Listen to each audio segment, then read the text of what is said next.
Okay. Like Benji said, everybody, you are being recorded. And so if you don't want that, you can go ahead and turn off your camera. But this will be available afterwards on YouTube in case you thought you missed anything. But I'm so excited to be here tonight and talk about all the beautiful tastes of Italy. My name is Zach Berg. I'm the co-owner and the head cheesemonger at Mongers Provisions. And you heard from Will, the other co-owner, and our chief chocolate officer, Will Warner. And then Benji is the man who is kind of making sure we flow all right tonight. And Benji's going to be behind the scenes. So you have a lot of resources in front of you. If you have any questions tonight, make sure you either raise your hand using the raise your hand icon, or you can unmute yourself. Or if you want to use the chat function, will be manning the chat and make sure that we answer all those questions. And we'll also make sure that if there's any really great stuff in the chat, they bring it to light, since I can't really read it while I'm standing here. But yeah, make sure to ask questions. It's always more fun that way. And I also want to encourage you guys to try everything, eat everything. Don't wait on me necessarily. For those who've done this before, you know I really get into this. And sometimes I find myself talking about something. And so don't wait. But that being said, make sure you save a little bit so when we are talking about the product at hand, you haven't eaten it at all. But enjoy yourself. Anybody have any questions before we jump into the wine? We're going to talk about the wine first in case somebody doesn't want to open up both. I'm going to tell you both of the wines. All right? Good to go. Sweet. So we have a new white wine today. I really love it. It is a Falangina. It's La Caparena. La Capranera. So the little black goat. And it's indigenous grape from this area. So a lot of what we have today is kind of more northern Italy. I was really happy to find a white wine that was going to be southern Italy. And that was the question I wanted to ask people. I'm curious how many of you guys have been to Italy? And if you've been, have you been to the north of Italy or have you been to the south? Because they can be tremendously different, both on like a culinary level and a cultural level. And so I'm just curious where people are coming from with their knowledge of Italy. I had my first trip this October, and we're going to talk about that a couple times throughout the tasting. But I was mostly in the north. I thought it was really fun, and I got to travel through a lot of the regions that we're going to touch on. But I didn't get as low as Campania, where this wine's coming from. This term indigenous grapes, I think it's really interesting. And when I was doing my research, I made sure to note that I wanted to pause on this idea. We kind of take for granted that so much of the world drinks the same wine. You know, Cabernet and Merlot were not growing all over Europe. They were growing in certain areas, and the popularity of those wines meant they traveled all throughout the world. You have these things like Super Tuscans, which are French grapes being grown in Tuscany. So I really love this idea of finding indigenous grapes that we haven't heard of and playing with those. You'll see them occasionally on our shelves, some grapes you've never heard of, and it's really because I like paying honor to these little areas. And it's no different in this one. I get some really cool kind of tropical things on the nose, but it's a mostly really beautiful dry white wine with tons of acid, and it's going to be nice and refreshing as we go through tonight. And then the Chianti we have is one that we've been selling for a while now, Grati Chianti. They're using indigenous, not indigenous grapes, but yeast. So yeast that's actually found in the vineyard on the grapes. They're not using like bottled yeast or anything like this. They're making a really vibrant Chianti, and it's actually undesignated Ruffino. So it's in a special area that they could call it not just Chianti, but Chianti Ruffino, specifically from this region. But they don't want to deal with jumping through the hoops. Sometimes we kind of take for granted champagne and things like this and how difficult it is to produce these products and stay within all these lines. And so they make a line of fancier stuff, but they really like having this undesignated Ruffino so they can just kind of flip it over and not have to go through the consortium for that. So those are the wines we're going to be drinking. And as always, we're going to kind of talk about the cheeses, and then we're going to keep circling back to the wines and talk about how they interact. And hopefully we'll give you guys a little language on how to evaluate pairings and how we do it at this point. Cool. Any questions about the wine, friends? Well, then let's jump into cheese land. We have some really cool cheeses today, and they kind of span a lot of different flavors and ideas within Italy. We're going to start in the Piedmont region with Alta Langa. Alta Langa is a really cool creamery. It's going to be this, your cheese probably isn't this big, but it's the gooey cheese, the Castelvabao. And this is just such a fun textured cheese. Alta Langa is this amazing creamery, and they're really focused on kind of a category of Italian cheeses you would call roviolas. In America, we'd probably look at these cheeses and call them bries because they have that texture. They tend not to have that same bloomy mold. They're usually more geotrichum or geotrichum based. It's just a different type of mold. And these cheeses can come in different shapes and sizes and different milk combinations. And in this case, we have all three milks. So Alta Langa is focused on these categories of roviolas and really traditional cheeses. But what makes Alta Langa so interesting is they're totally state-of-the-art.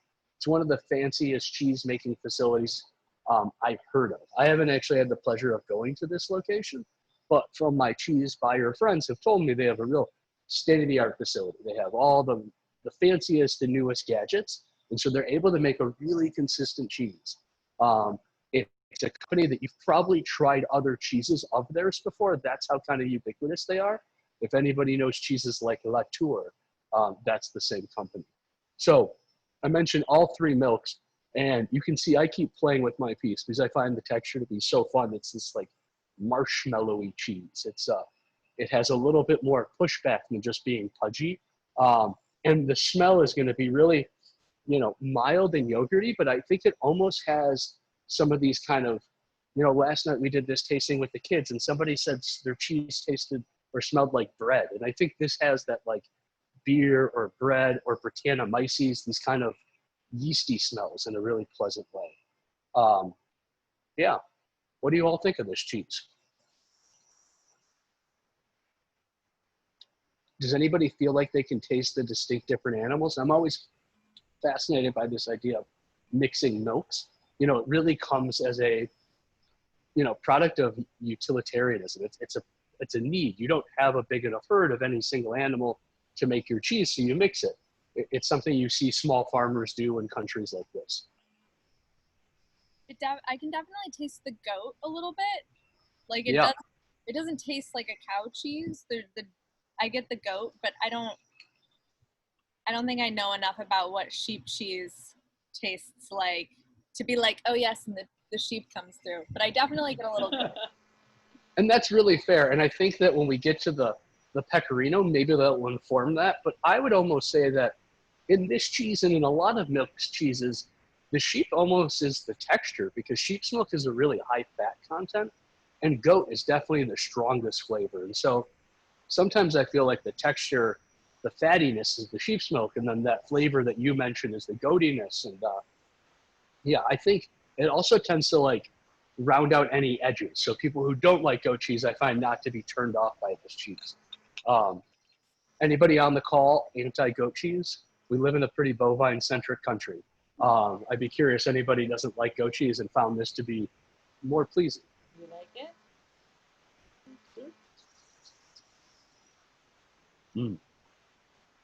It's so close to almost already being melted that I feel like this is one of those great cheeses that you don't even have to cook with, but if you put it on warm bread, you're done. Just lay a thin piece on toast and enjoy yourself. And so let's talk a little bit about the wine, because with those three different milks, I think that this cheese, while your instinct would be to stick to a white wine, I think it might be able to hold up to something like this. So I'm going to go ahead and give it a try with the white wine, which, that's the obvious kind of idea. We talk a lot about this idea of contrasting tasting versus complementary tastings. And, there's so much decadence on that cheese that it's really nice to have the acid of the white wine come and just clean up everything. To me, that's a contrasting situation, right? We have that sharp acid cutting through that fat. Zach, we do have a question. Can you talk about the striations within the cheese texture? So all the ridges and all that stuff. Can you talk a little bit about that and how that came to be? Yeah, it's actually funny. Most of what you're seeing is going to be the cheese sitting on a mat. Molds, especially when they're young and growing, are tacky. And this isn't a bloomy rind like the way a brie is. So it's not that the mold's really pushing out, but it's going to take whatever kind of form it's sitting on. And so it's probably sitting on straw mats or these really fancy plastic mats that mimic straw mats. And so that's a lot of where the lines are coming. And then as other secondary molds come on, they kind of fix that texture. So you'll notice I have a larger piece here, and maybe you can see it in yours. The like base color at the bottom is this butterfat yellow kind of thin rind, and that's the geotricum. And when you have this kind of dusty white on the outside, most likely that's actually a penicillium or some type of bloomy rind kind of coming in and fixing. They call that a secondary rind. It's very common in these cheeses that, you know, you have the one kind of thing start the cheese, but it picks up other things along the way. I have a question. Please. Would have been a better question for earlier, but we weren't here. I was wondering about serving the cheeses at different temperatures or in different ways, and the wines too. Like, what would you recommend for the different cheeses? So, great question. And I think that in general, I love breaking most rules. I think that rules kind of make us more concerned about things than we need to. And I know that a lot of people are like, we must chill our white, or we must keep our red at cellar temperature. And I think that, you know, the fun thing is breaking all of those rules. But generally speaking, my white came out of the refrigerator about a half hour, 45 minutes before the event. So it's not too cold. In restaurants, white wines are almost always served too cold. And my red wine was just at room temperature. My cheeses, I like to let them sit out for about an hour before these tastings. If you didn't do that, you're totally all right. You're still going to taste things. And you might want to kind of play with your cheese a little bit more. I encourage people to do this because it gives you a lot of texture information. But if you kind of put a little bit of pressure behind it, almost like a piece of Play-Doh, it'll warm it up before it gets to your palate. In the store, we have to do this a lot because we're pulling cheese out of refrigeration to taste it. I don't necessarily have an hour to let something sit. And so I sit there and kind of warm it up with my hands. Great question. Anybody else have any questions? On that note, to talk about cheese temperature, one question that comes up a fair amount is like, I'm buying this now and I'm going to be driving around for a while.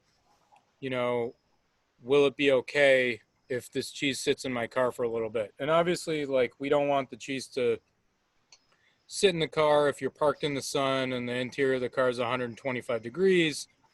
But, you know, sometimes we've sent out shipments and FedEx has delayed them. And someone gets a box and they say, is this safe to eat? You know, and the answer is almost always yes. With most of the cheeses, like I just realized about half an hour ago that I came home from the store yesterday with this Italian tasting kit. And then I went into the kids tasting that we did last night and realized that I have left out these cheeses for this tasting all night on my counter. And I don't even give a second thought to the Parmesan, the Piave, or the Pecorino Toscano. And for me, the Castelbelbo is, you know, perfectly soft and nice and gooey at this temperature. And, you know, I'm not the least bit concerned about getting sick from it. If I get sick tomorrow from eating this cheese tonight, I'll give you all a chocolate fig, but I don't think that's going to happen. No, it's a good point. You know, cheese is kind of it's a cured product like a salami. So it's a very different equation than last night's chicken dinner sitting out all night, which is really cool. It's a whole reason why cheese is such a part of early civilization and growth. Zach, it was asked too, being this Italian night, isn't mozzarella frequently kept at a room temperature or just below? Yeah. So it's going to be, it's funny, mozzarella, often you're not going to eat yesterday's. So you're totally right. You're going to pull a fresh batch of mozzarella and you're going to let it sit in the water that it was set in, you know? So it's going to either be room temperature in water. Sometimes it might be in the refrigerated case in the water, but like, and then tomorrow's mozzarella is, you know, originally it was the next day's burrata. This is not how burrata is made anymore. But what you would do is you would take the mozzarella you didn't sell, stretch a new layer around it, the acidification that would happen inside would liquefy that cheese. As you can imagine with American health code, the idea of saying, well, I wrapped it in a new mozzarella, so it's fine now, doesn't work. And so now it's like a combination of cheese, curd, and cream that's ladled into the center. But part of the reason the packaging is almost always has a little bit of green in it, or sometimes you'll even see green ribbons coming out, is because you would wrap this new burrata in a leaf, and as it turned brown, you'd know no more. That cheese is gone, but when it was green, it was good to go. So, it's really funny because we are, dare I say, a little spoiled in modern life with refrigeration at ready access, but so much of cheese is controlled spoilage. That's the whole idea, is how do I take a resource and extend it out? And Italy is actually a really great place to have this conversation because, their whole calendar year is set around food. When I went to Italy, I kept telling everyone when I came home, I always felt like I am not one of those people who eat to live. I live to eat. And the whole world revolves around food. And I got there and I was like, oh, I'm not the only one. Like, it's an entire country of this. And a lot of their food traditions deal with the weather. So Prosciutto De Parma is my favorite example. Prosciutto is, you always eat your prosciutto on Christmas. And the reason is because it's gone through a full year. And I can start a new leg on Christmas because it's colder than if I did this during Easter. And so I can get through a lot of the really touchy fermentation and curing process when it's still a little colder. And then when it gets warmed up, I've already lost enough moisture that I'm not going to rot in the summer. And it's this whole season of how you preserve your food and get the most out of everything. Real quick, before I forget to mention it, I don't know if anybody's tried the Castelbabà with the red, but I think it's really cool and fascinating. And it did what I thought it would do. It's a little bit, you lose a little of the cheese because the red wine's bigger. But for those of you who are like, what does the sheep's milk or the goat milk taste like? It really highlights some of those like more animally fruity flavors in the cheese. I think it's an interesting pairing. It's not what I maybe would suggest to people, but I think it gives you a really cool point. And if you prefer red wine, you're probably going to like it anyways. But any questions before we go on to the next cheese? I just want to make one real quick comment on what you said about, controlled spoilage. I think, get back to that point, it's important to remember when we think about refrigeration and cheeses and stuff, that none of these cheeses, when they're being aged, maybe with the exception of fresh mozzarella, which isn't designed to be kept very long, they're almost never aged at refrigerator temperature. They're aged at cellar temperature, and so they're already, even the cheeses that we sell that tend to be on the younger side, like 2 weeks, 3 weeks, a month, they've been aged at somewhere between 45 and 60 degrees usually, not 37, or 30, 34. So, in many cases, having them out at 60, 70 degrees for a few hours isn't going to do anything to them. And even with like in the case of mozzarella, when it goes bad, what happens more than us worrying about getting sick is that it just starts to taste bad. It becomes sour, and you get like buttermilk flavors and, lots of those lactic sour notes to it. And it just doesn't taste good rather than being like actually dangerous. Absolutely. Are we ready for Piave? So most of us have Piave. A couple people like myself have Vella Dry Jack, which is an Italian-American cheese. I'll talk a little bit about at the end. But for most of us, we have Piave. It was so delicious and popular, we couldn't keep up with demand. We'll be getting more in. Shipping and logistics have been a little challenging lately. But Piave is from the Veneto region. So this is where I landed when I got to Italy. And the Veneto is this region that includes Venice and Treviso, but it runs all the way up to the mountains. I believe that would be the Dolomites that are up there. And there's a river, the Piave River, that's running down from there. So draining from the mountains into Venice And this is what this cheese is named after. And it's a really tasty, snackable cheese. I always find this to be one of my first loves in snacking cheeses. When I was a young monger at Zingerman's, this is one of the first cheeses I got really into. And I think that it has the perfect texture. Same with this Velvet Dry Jack, this idea where, you know, it's firm for sure. It's a hard cheese, but it's not like Parmesan. You know, it still has a little bit more moisture. It's salty enough that it's going to go with whatever beverage I have in front of me, but it has enough moisture that it keeps me wanting more. It is like the quintessential snacking cheese, you know, antipasta, before dinner.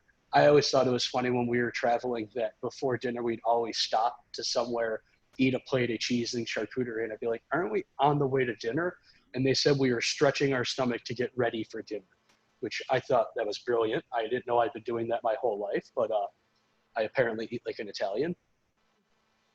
So this cheese, you're going to find that it has all that saltiness. It has a little sweetness too. And I think that it's going to give us a really good place to kind of evaluate the wines, right? I mentioned earlier, if you like white wine more, I promise you're going to like the white wine more. If you like red wine more, so on and so forth. But I think this cheese has enough salt and enough volume that it, unlike the Castelbabel, I think it's going to let us evaluate both. And so it's going to be, for the white wine, I think a little bit more of the contrasting, same idea, the fattiness versus the acid. And then with the red wine, I think it's going to be the fruit really bringing it out. But how we evaluate these things, because it's much more complicated than just a 1 through 10, or do I like this wine? We always use a -3 to -2 to +3 scoring process. And I know a lot of you guys have been to a tasting with us right now, so I'll try to go through it quickly for any of you guys who could do this spiel for us.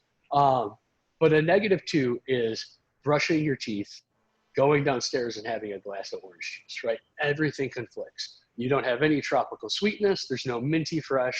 You just have bad way to start your day. A -1, I think, happens when you're grazing on a lot of different things and you're drinking your wine, you eat something, you go back to the wine, and all of a sudden it's really harsh and metallic. Something contrasted, it's a -1. You didn't notice it when you were eating the food, but it ruined the wine.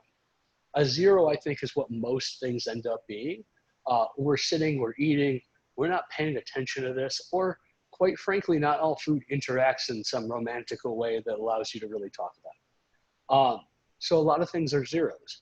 A +1, if I'm cooking a pasta sauce and I pour a little red wine into it and it makes the pasta sauce perfect, I've increased it. It's a +1, but I haven't helped my wine very much. And then a +2, you know, maybe you'll experience it. Hopefully you will. If you tasted the Castelbabel and you were like, it's kind of boring. I don't really get much from it when you had it on its own, but then you had it with the white wine and all of a sudden the white wine made you notice the salt and some of those like lactic tangy notes. And the wine you thought was a little bit too harsh and too high acid, but with the cheese, it mellowed it out.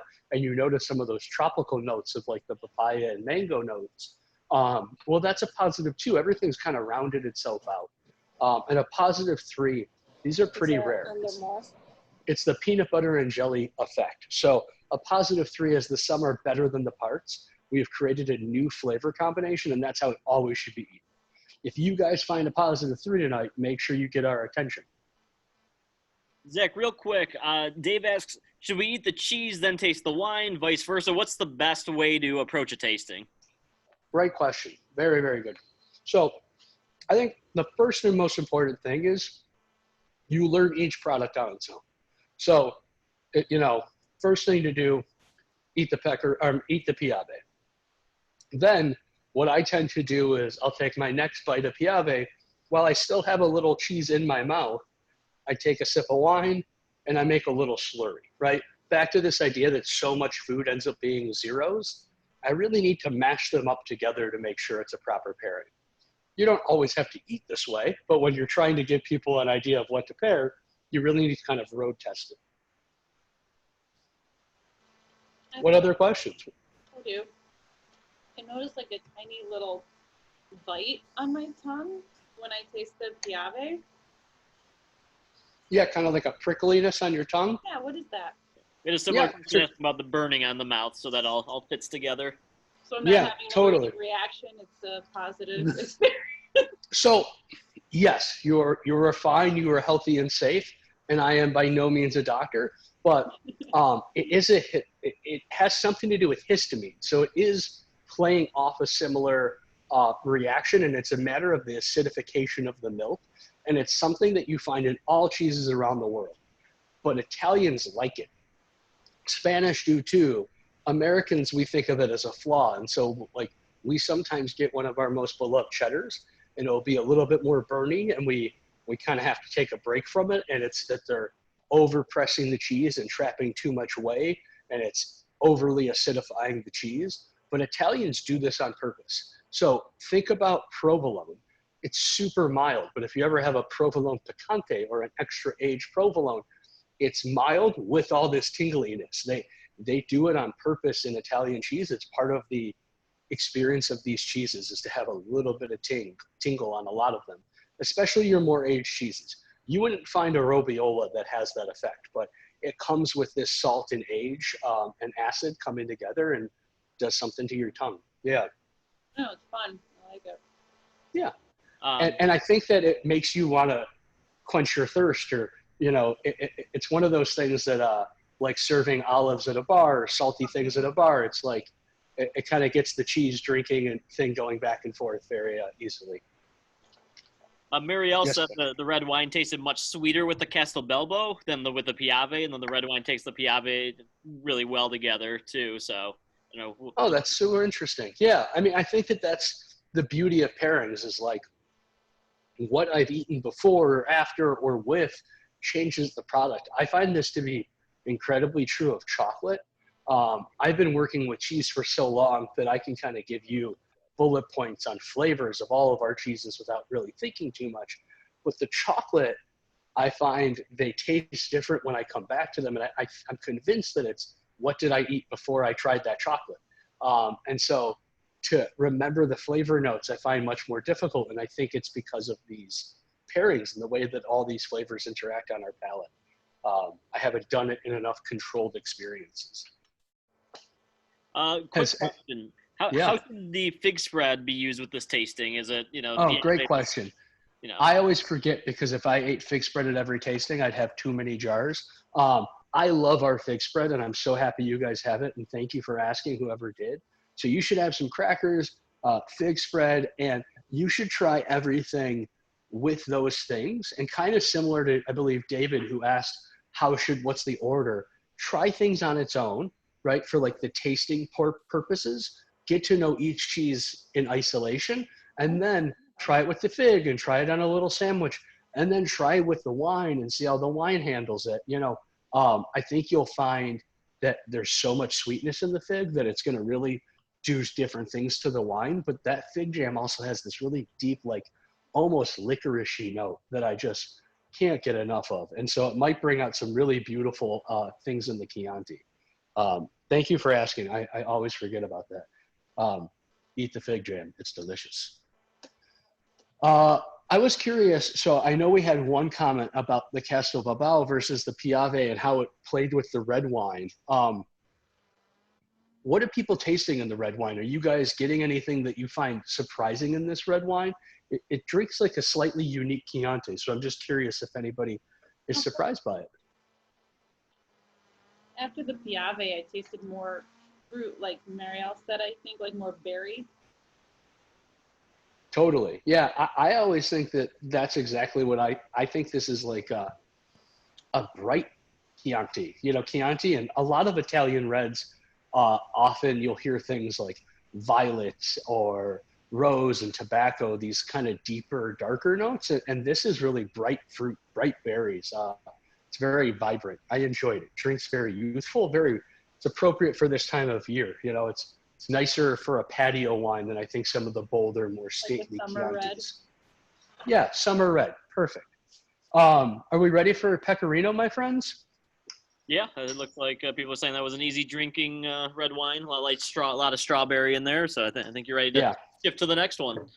Beautiful. So doing my research and trying to think about what is some of these overarching themes within Italian cheese, something struck me, which is that, and you see it in the Piave and the Pecorino both, but this idea that in Italy, we sometimes don't have thousands of different cheeses, but we eat a very similar cheese in many different ages. If you think of something like France and the Loire Valley, we love to talk about all these tiny little goat cheeses in different shapes and different ash and different molds. And you have a sea of all what could be considered pretty much the same cheese, all with a different name and a different tradition and this and this and this. And in Italy, they're just like, I make Pecorino. Do you want it curato, semi-curato? Do you want it really aged? Do you want it really young? I make a Pecorino. And I think that there's something really nice about that simplicity. It's not to say that there's not a whole bunch of different Italian cheeses, but I definitely think next to somewhere like France, it's a little simpler and it's a little more about tasting things in different expressions of it. And so Pecorino is a great segue for this idea, because everybody has a Pecorino. There's Pecorino Sardigno, there's Pecorino Toscano, Romano. Every part of Italy is going to have their own Pecorino, especially as you go further south, right? Very northern parts, it's not as common to have sheep. And so Tuscany is one of the most famous regions. And if you think about it, and if any of you guys have been, I don't know if we've been getting answers about the north-south debate, but if any of you guys have been to Tuscany, you're starting to go to south, you're kind of central at that point, and you're definitely getting to a drier climate than you were in the Veneto or the Piedmont, and you're getting to a hillier climate. And so you see a lot more goats and sheep in these areas. Goats and sheep they don't require the same coddling that cows do. Cows also require a lot of space, right? You have to think about how big these animals are. And if you have a whole herd of them, it kind of takes a lot of square foot.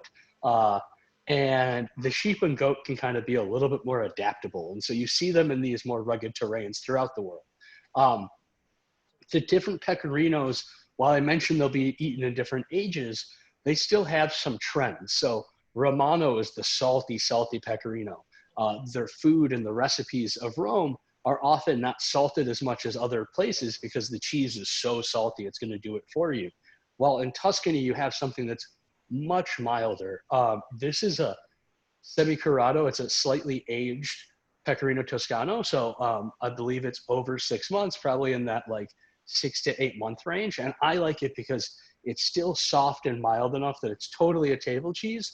But if you're making carbonara tonight and you want to do something besides just a Parmesan, it's going to give you that sheep and kind of softness that sheep smoke has. Whoever was mentioning earlier that it's hard to kind of understand the thread of sheep smoke in the Questo Babao, I'm really curious if when we taste the Pecorino, does that become more obvious to anybody? Yeah, I'd love to hear what you guys think about this Pecorino. We already have a question, a comment that it smells a little bit like a mowed grass. Good call. Mowed grass. Great tasting note. Does anybody else, one of the most difficult and common things when it comes to tasting notes is you'll hear people say, oh, this tastes a lot like of itself, right? Oh, it's really sheepy or it's goaty. And while I think people like to feel like that's not the right answer, those are totally the right answer. There are chemicals that are in these cheeses that are unique to those animals, right? Like lanolin or capraic acids. And so I think it's important that we go with those instincts. It to me reminds me of a wool sweater.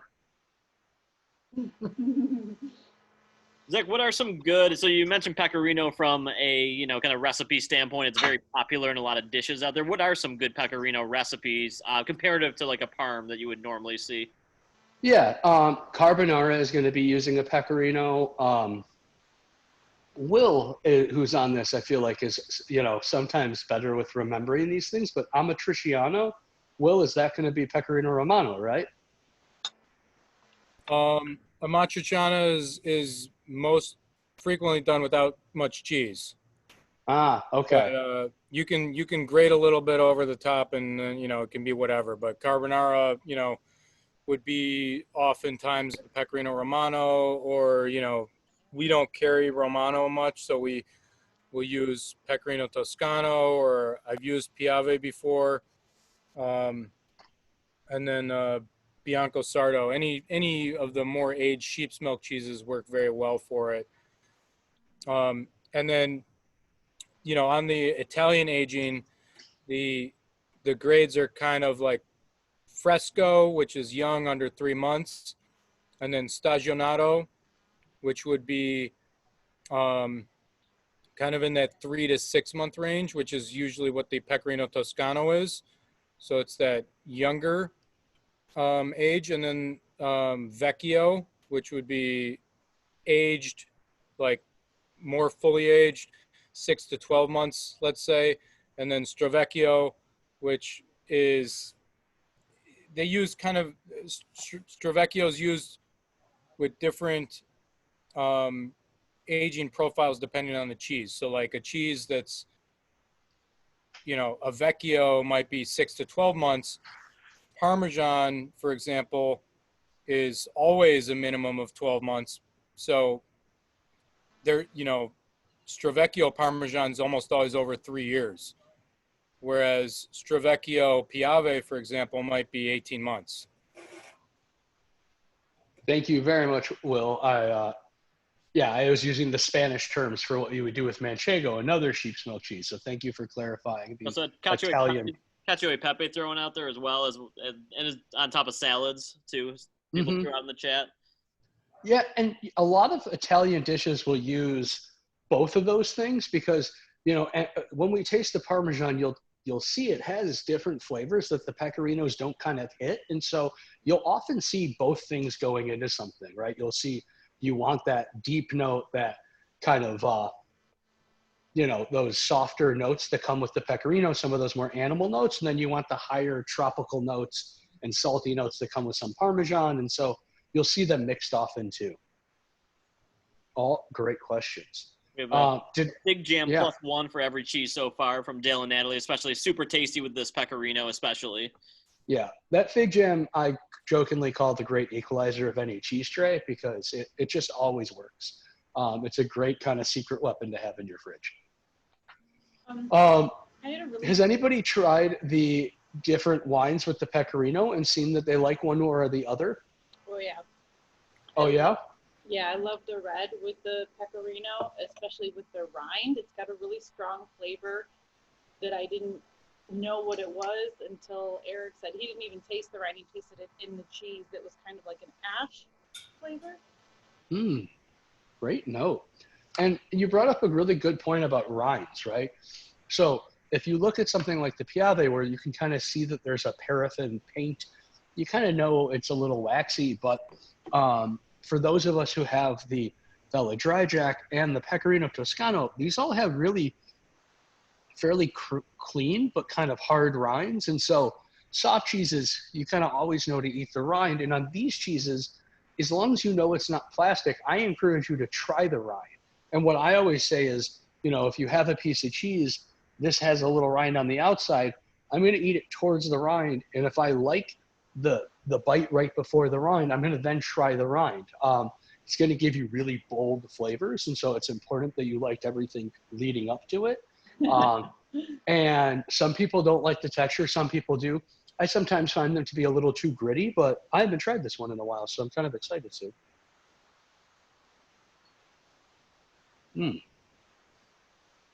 did get a Pecorino with the white as a -1, so someone thought it actually took away from it a little bit. That's so interesting. I'm going to try that now.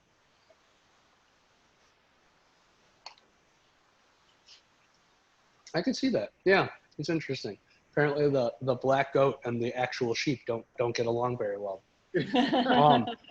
The rind on this is, to me, it takes you into a cheese cave. It's so cavey, and ashy, I think, is a good term as well, but it tastes like those rooms smell. It's really kind of thank you for that suggestion. Okay, and speaking of being transformed to magical places, are we ready to go to Bra, Italy? So we have a really special Parmesan. The fact that we even said we're going to Bra, Italy, already, if any of you guys are European food files, like you already are like, wait, why are we in Bra?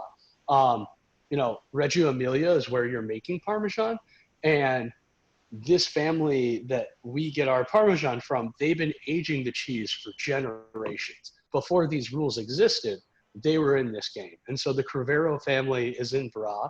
Bra is a magical place that's really been the epicenter of the slow food movement, internationally. And so this idea of celebrating these foods that are traditional and that are, haven't been modernized, things like making a mole for several days, or making traditional Parmesan, making pasta by scratch, phyllo dough. These are slow foods. And so it's a really cool thing. There's a center of gastronomy that celebrates this in Bra. There's food festivals.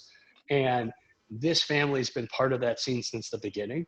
When I was in Italy, I won a trip to Italy, is how I ended up there, with one of our food distributors. And the very first thing I thought of is, I need to go see Giorgio. I've been selling Giorgio Crevero Parmesan for, I don't know, 6-7 years at this point, and I had never met the guy. And so it was really cool to go see the cheese in its natural habitat. But it's unique. He can't get the cheeses when they're too young. They need to spend a certain amount of time in the place that they're supposed to be made. And we'll set it right in order to get their stamp to say Parmesan, that stencil that we recognize on the rind. It has to be at least 12 months old to get to that point. Most of the Parmesan that we tend to consume in this country, in like the artisan market, ends up being closer to about 2 years.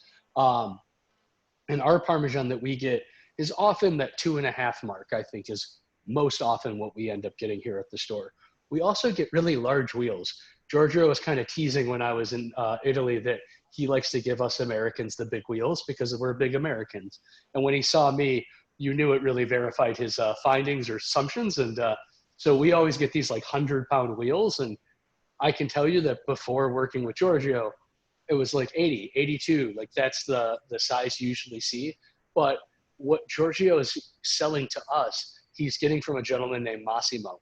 And Massimo's up in the mountains of his region. And so he gets a special designation for his cheese. It's a Producto de Montagna, a product of those mountains. But Massimo only makes 7 wheels of cheese a day.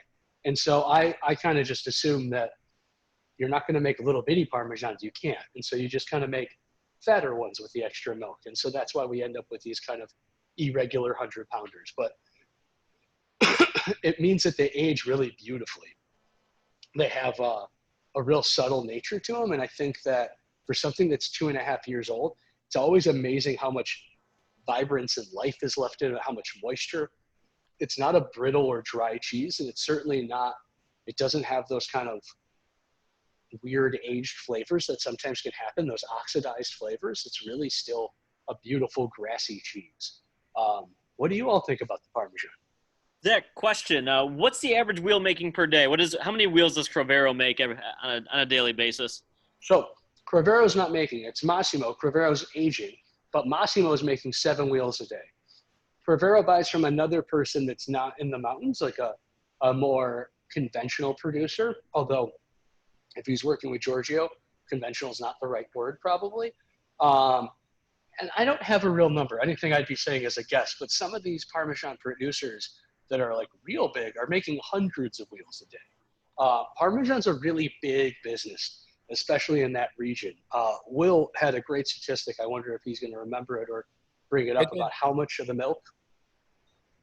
I did a little bit of research on this kind of thing the other day because I was trying to figure out how much Parm an average cheesemaker does in a day, like on a more conventional scale, like when you go buy Parmesan at Costco or Trader Joe's, what does that look like? And I couldn't get any numbers on that, but in terms of the production, the relative production for somebody like this guy Massimo, if I remember correctly, they're making like 0.07 or 0.007%. I think it's 0.007% of all the Parmesan produced in Italy on an annual basis. And there's only 353 producers in the Parmigiano Reggiano consortium. So if you think about, what it means to be like well below 1% out of 353, which is not a huge number. That means that many people in that 353, or at least a few of the players, are making an enormous amount. And then in terms of the statistic that Zach was talking about, I don't remember the exact number, but I think somewhere north of like 30 or 40% of all the milk in Italy gets used for the production of Parmigiano Reggiano. So that's an incredible amount for just one cheese, if you think about that. I mean, if you could imagine how much cheddar we would produce in the United States if 30 to 40% of our milk production went to only cheddar cheese, it would be absolutely crazy. I mean, we would, we'd have cheddar coming out of our ears. It sounds like a real condition we'd have to worry about. So this Parmesan is really like a very special, small percentage of the world of Parmesan. And it's really fun for us at Mongers. We love to introduce you to new, unique things you maybe have never tried, but it's also really fun to show you kind of the best of the best. Yeah, Giorgio making a really wonderful cheese, and we're getting it through an importer Essex cheese that I've been working with since my days at Zingerman's. And then it lands at Larkin Cold Storage, a place I visited before. And it really is one of those things where we know every hand that touches this cheese, all with love until we get it here. It's been our house Parmesan since we opened. Oh, and we use traditional tools to open it. And so I grabbed a couple of those just to show you. You guys have probably seen Parmesan in the market, and it's this big, crazy wheel. And the idea is you don't really cut Parmesan in the same way as a cheddar wheel, right? You'll see ours has really straight sides, and that's because at a certain point it gets small enough that to get smaller pieces, we use a wire. But to open it, we actually use these really traditional tools. So the first tool you'll see is the hook, and it has just this little edge right there. And that's going to go into the rind and score it, the scorer. And I'm going to go all the way around the wheel. And that's really the only cutting, so to speak, that happens. Then I'm going to use these almond-shaped knives, and they're thin on one side and wider on the other. And I'm going to drive that as a wedge into the corners of the wheel. And we have two of them, so they're both sticking on each side. And then I have the dagger, and the dagger is going to go right into the heart of the cheese. I probably then have to flip it and do the whole same process again. But really, I'm trying to get Parmesan to break along a fault line of all these tyrosine crystals. This really, the crystal flavors and textures that you guys feel is this naturally occurring amino acid that kind of builds in Parmesan and gives it its texture. What other questions do we have, friends? Zach, what would be the closest comparison to Parmesan outside of Italy? What kind of cheeses are there that are similar to a Parm? It's a great question, and this is not going to help almost anybody on this call because most of you haven't heard of it. But Sprins, Will and I were actually emailing about Sprins quite recently. Sprins is the predecessor to Parmesan. It's still made to this day. It's a Swiss cheese that is similar to a Parmesan, maybe a slightly more squat. And it has that same kind of thick rind. And the story goes that the Italians were tired of carrying Sprins over the Alps back to Italy. And they're like, we got to just be able to create our own thing. And so that's how Parmesan was born. We mentioned this like idea of the coddled cows. Parmesan is in a lowland area, right? The mountains fade into a valley and the grass is really soft. And it's really precious because I have to be using grass from this region for the feed for these cows.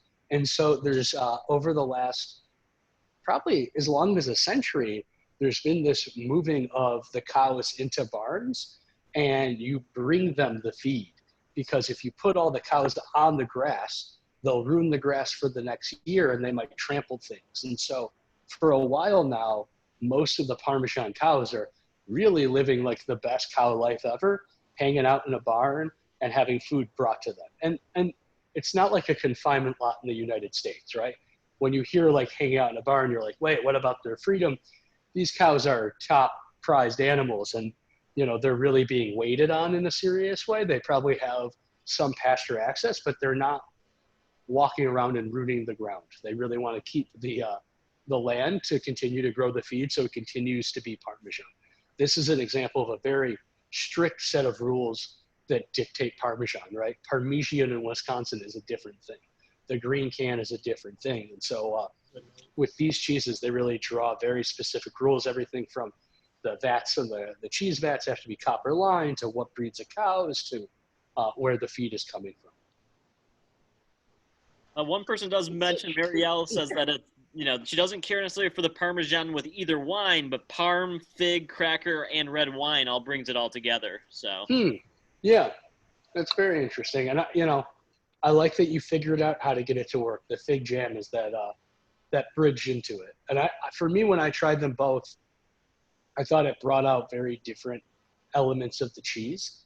For me, the white brought out that really tropical thing that happens in Parmesan, and the red was really the salt and like the savory notes of the cheese. So that's funny because she didn't really like either, but I was surprised that I liked both wines equally with the Parmesan, and I wouldn't have thought to try the white or to think about it with it until you said the word grassy. So I thought about grassy, and I tried the white, and I loved it, and then it was just as nice or better with the red, so I really liked both. I thought that was good. That's awesome. I love that. We have a couple of questions that have come. Good, thank you.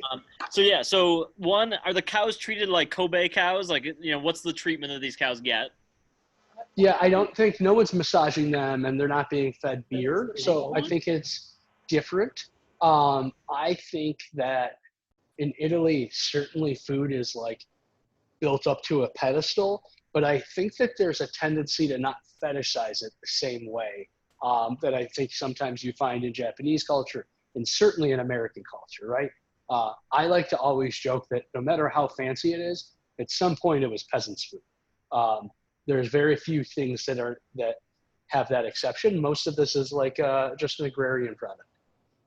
Then it was also asked, what is the tropical thing in Parm? Is there something there that brings that out? So, that's a great question.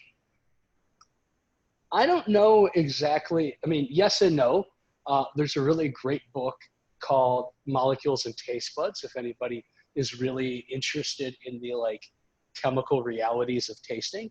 There's a finite amount of flavonoids and compounds that produce these types of things. And so, yes, there is absolutely something that maps to tropical flavors. I don't remember that. I assume it's some, ethanol or polyphenol or something like this. But when you taste something and you say, oh, this tastes like X, the thesis of this book is that your brain's doing very quick, high-level chemical analysis. So if I drink a wine and I say I taste clove, it's because eugenol is a very high concentration in clove, and it's also found in the barrel that your wine was aged in, and so you taste the eugenol, you think clove.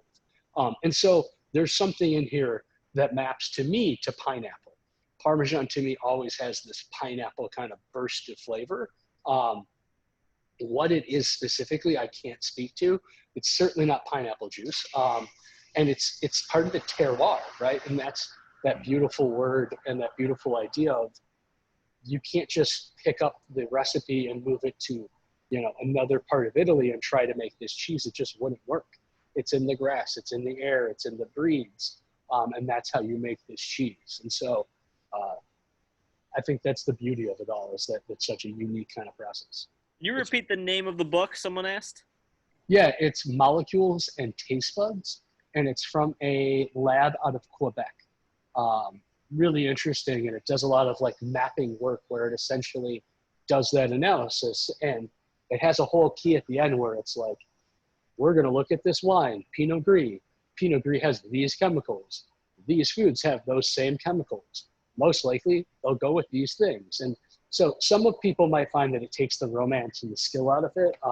It's a little reductive, but I think it's a fascinating idea. And, science is, it's always interesting to see what we can learn more with all these classic old ideas, but to keep learning within them. So Zach, another question. Know we have some great cooking cheeses here, but in general, what's your favorite mac and cheese combo using cheeses?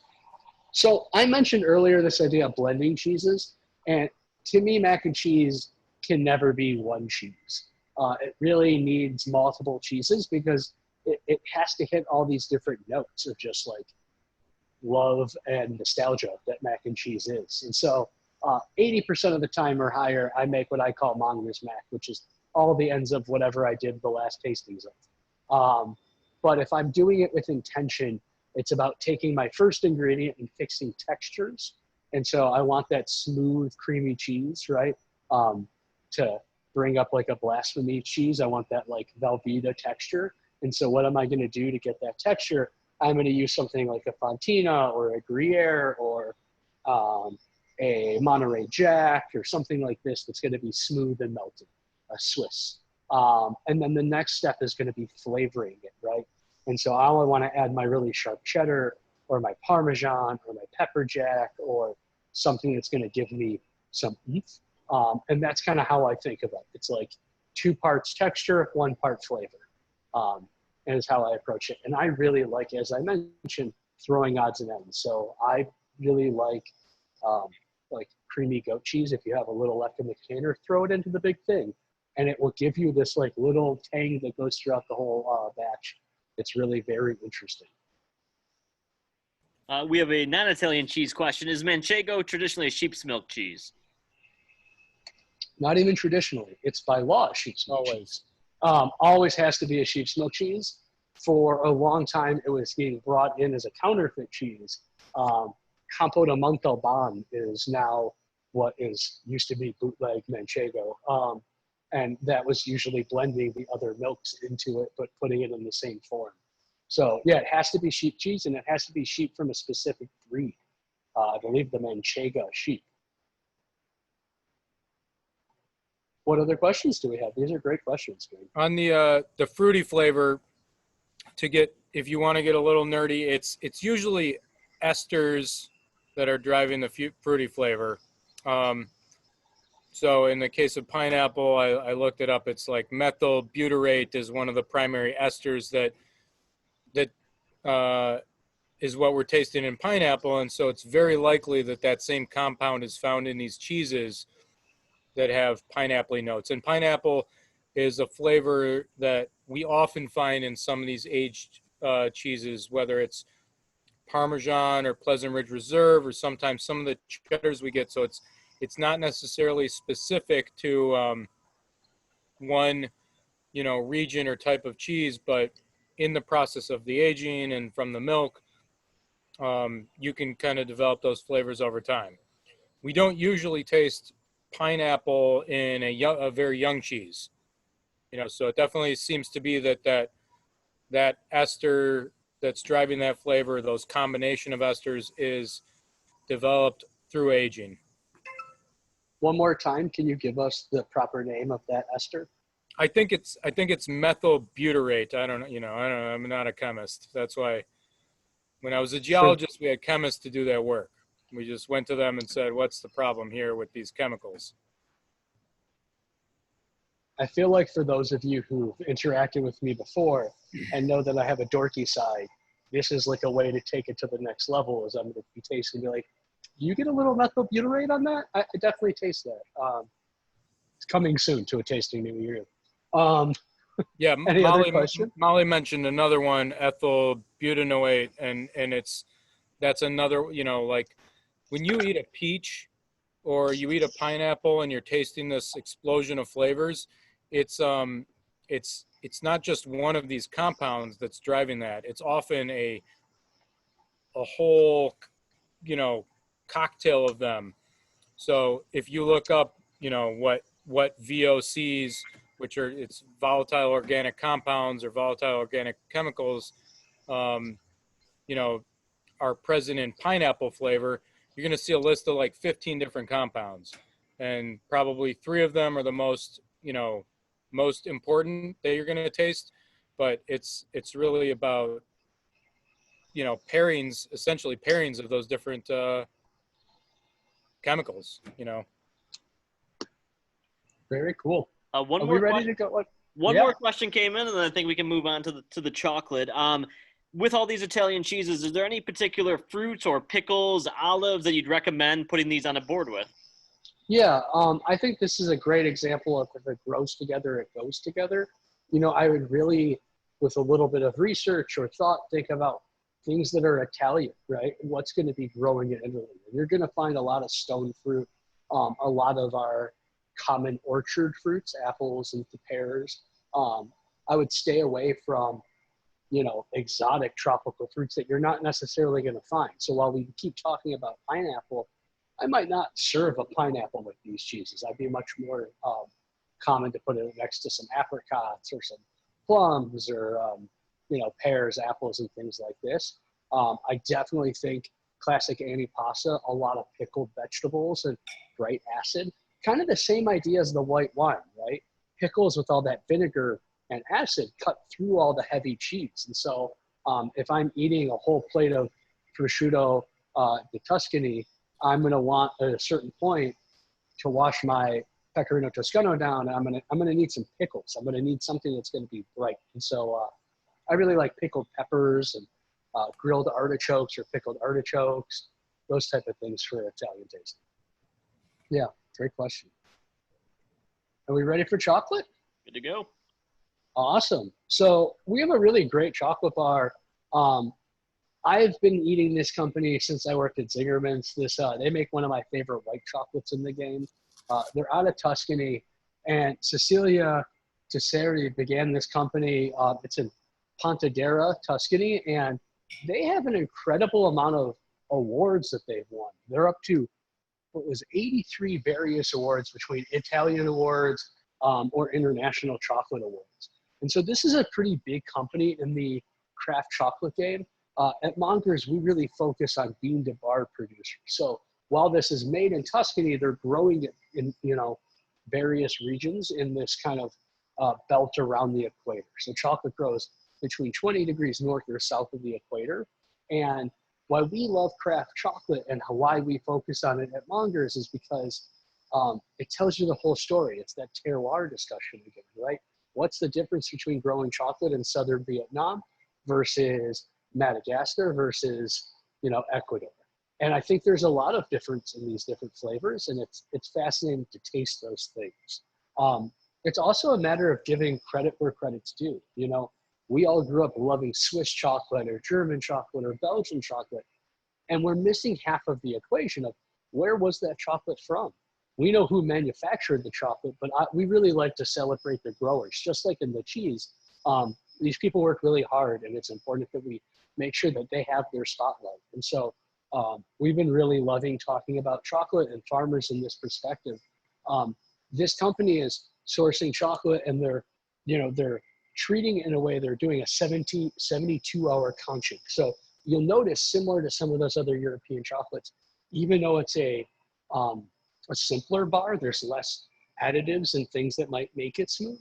It still has that really smooth and luxurious texture. I also find that it's not very bitter at all. Is anybody noticing any flavors from this one?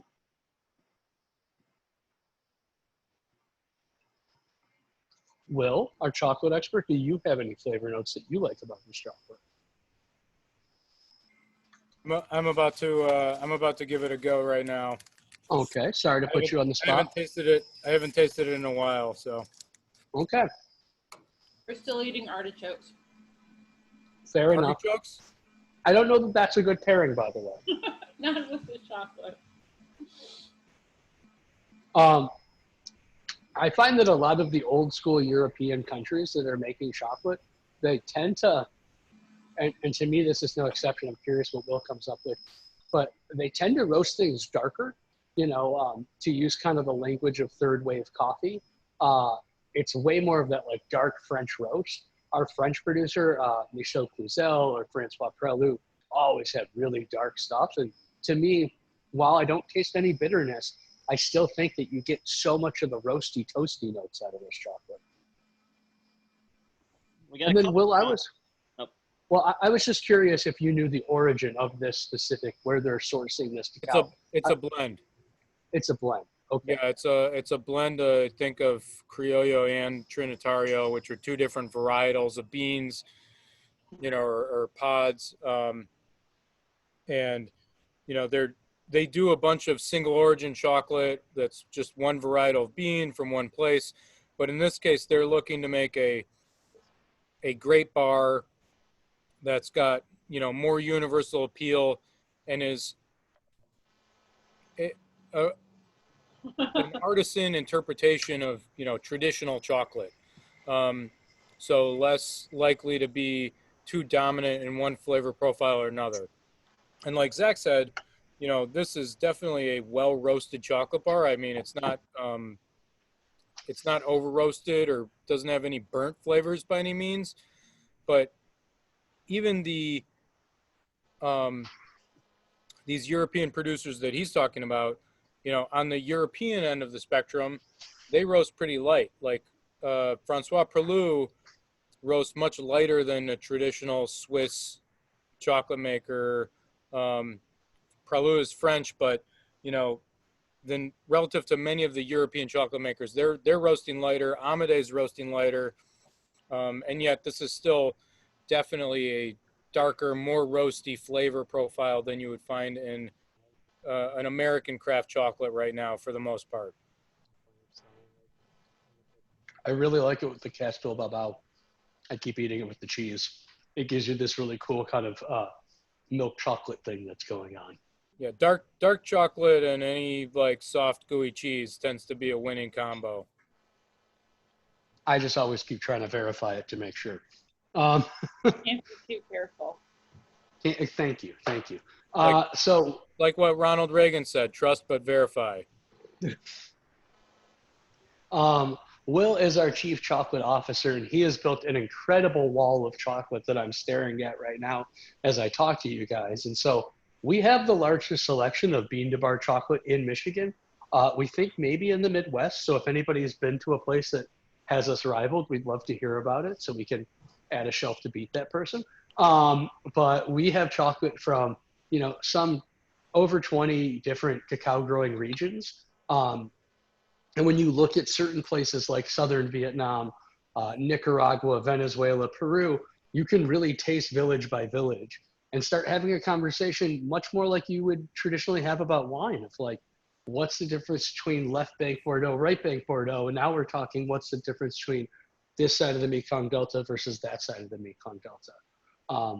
It's been really fun to kind of pursue chocolate in this way. And I think that I've been really enjoying taking the ride with Will and learning from Will about all this different world of flavor. We got the question and some comments on the chocolate. So we had someone who said, smelled very bitter when they first opened it, almost a little boozy, but then tasted surprisingly mild comparatively. Had that roasted marshmallow with a mouthfeel that was a little dry like a wine. And then question that might be better off for Will is, what's the favorite white chocolate you guys hold, and do you sell it? What are the white chocolates we offer these days? Well, I think they might be asking about the one Zach mentioned, which I believe he's going to say it's the Amade Pistache.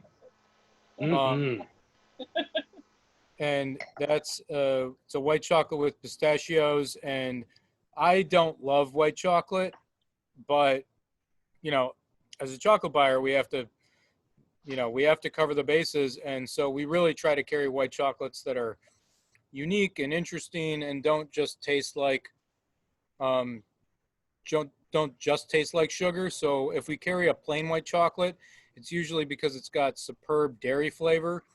In the case of the Amade pistachio bar, it's it tastes like the best part of a Neapolitan ice cream or a great pistachio ice cream. You taste milk, and you taste strong pistachio flavor, and the white chocolate is there to hold it all together. But it's really a great confection on its own. And then in terms of some of the other white chocolates we sell, some of the ones that I'm a big fan of are, maybe have something unique in them, like matcha. So we sell from time to time a couple different green tea chocolates. And I love those because they have some of those bitter tannins to cut the sweetness a little bit and give it some earthiness. And then another one that we sell is from Fruition Chocolate, and it's a toasted white. So think, when you brown butter, right, and you get some of those roasted notes browning a stick of butter in a pan, whether you're making caramel or something like that. They actually kind of roast the cocoa butter a little bit and get it to brown. And the process of that makes the chocolate much more, caramely and complex than just doing an uncooked cocoa butter. So those are some of our definite favorites in that world. I want to mention two real quick. The licorice, if anybody likes weird things, is white chocolate with black licorice, but specifically that like Scandinavian black licorice with what's the salt in there, Will? Do you remember? Yeah, it's sea salt and black licorice. Oh, it's just sea salt. Okay. And then the other one is just a pure white chocolate that we have from Letterpress, Ecuador.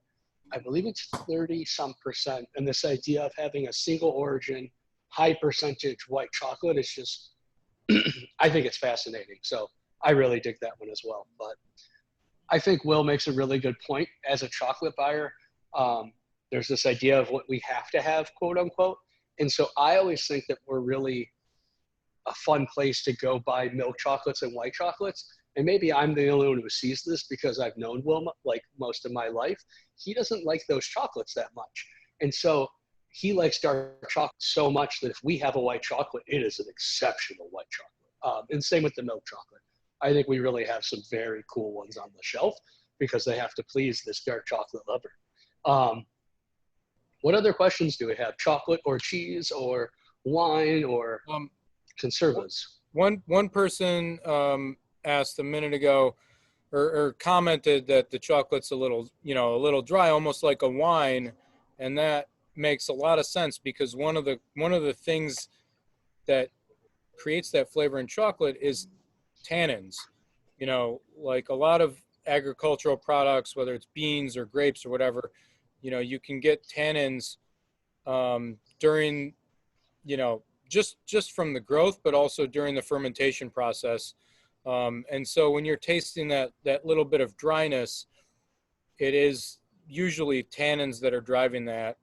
And then Zach, Kim just asked if they could see the chocolate wall. So I don't know if it's possible to flip the iPad around and just show off our wares. It is. Let's see here.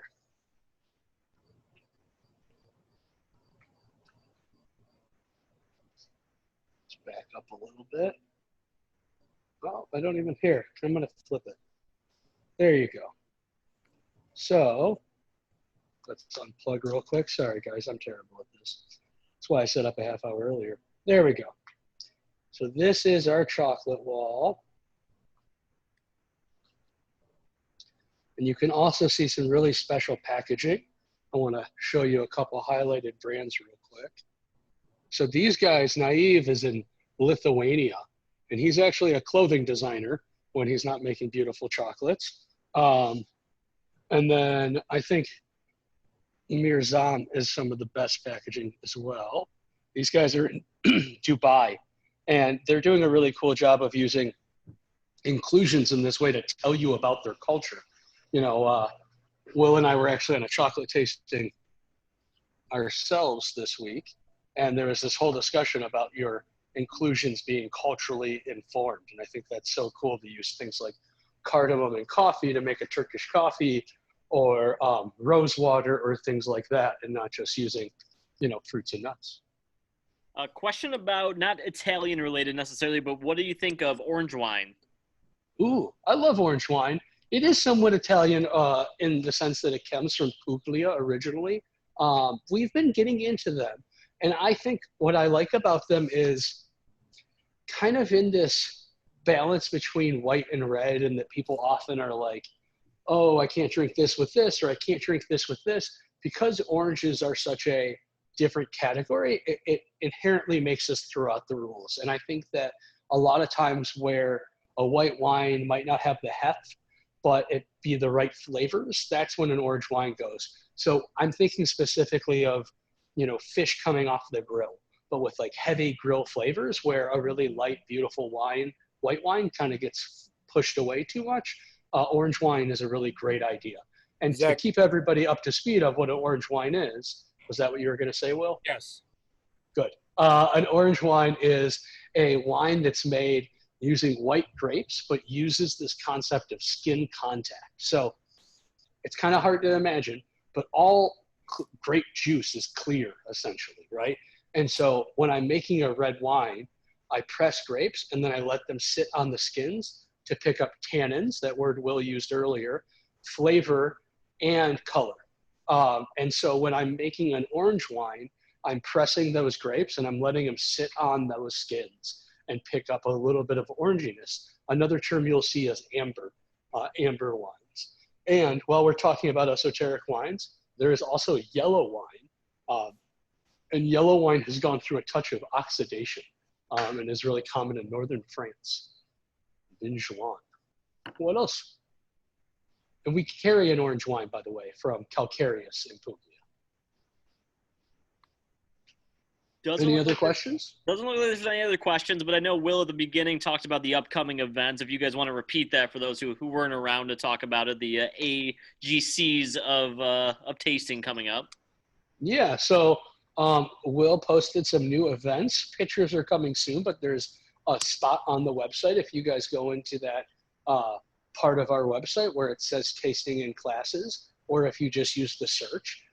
We're going through our AGCs, our Alpine, Goudas, and Cheddars, doing deep dives in categories. You know, so often in these taste days, I make all these comments and reference points, and we really wanted to give you kind of a deep dive into one idea. So when I say Gouda at the end of that, you'll really understand what's meant by it. So AGCs are coming up. Alpine is this coming Thursday on the 30th, and then the Gouda and the Cheddar.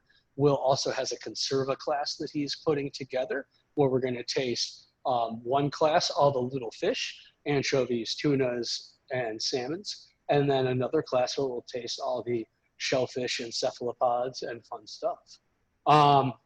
You know, we've been loving doing these tastings. I know that there's a lot of familiar faces on the other end of this, and we're so thankful for all of you guys for choosing to entertain yourselves this way and to join us. And you know, we continue to learn by doing these and learn what we're capable of doing. So please keep asking us for different things. If you guys want us to do a different tasting, let us know, and we can kind of see if we can work it into our schedule. And if you guys want to do a tasting amongst a smaller group, we're doing a lot of private tastings as well. So please feel free to reach out for whether it's a corporate team building thing or if it's your birthday party. You know, in this time where we can't all always actually be together, it's really nice to be able to break bread even virtually together and, you know, share some time together. So we're just so thankful for this opportunity. Did you get one request for stinky cheeses of France? Oh, the feet of the gods. I love that idea. We have not done enough stinky cheese. I think it's time to push people a little bit more. Yeah, we should do a smelly cheese tasting. And it sounds like Ariana wants just canned food in general. So, you know, Spam tasting is coming up. That's going to be $300 a person. No beverage pairing. Actually, it'll be paired with Red Pop. Red Pop and canned vegetables. Spam and Red Pop. Well, it's a good thing I write most of the menus, guys. Don't worry. Does anybody have any other questions while we come up with our Spam tastings? Nope, looks Nobody? like you are good. Okay, friends. Well, I hope you guys all had a great time. Thank you so much. And if you guys keep showing up, we're going to keep doing these wonderful things. And we're just so thankful. So I hope you all have a wonderful night. Enjoy the rest of your stuff and keep reaching out to us.